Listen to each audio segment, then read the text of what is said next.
Hi, good morning. What we're going to do is we're going to replace a set of trim seals on a Yamaha power trim unit on a F300. I know a lot of y'all have these little seals leaking.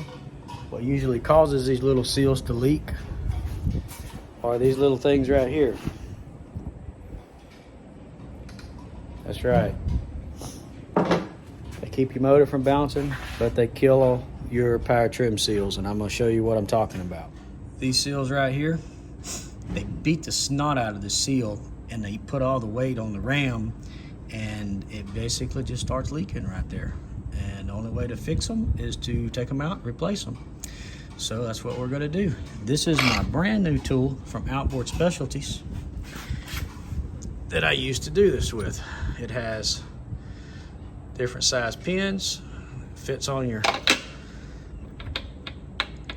ram, fits your spanner, and this is the tool that goes down and fits it. So we're gonna see how it works.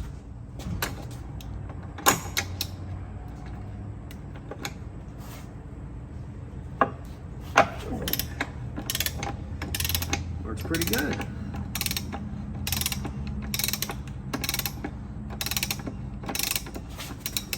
Make sure your motor is trimmed all the way up and locked before you take this off.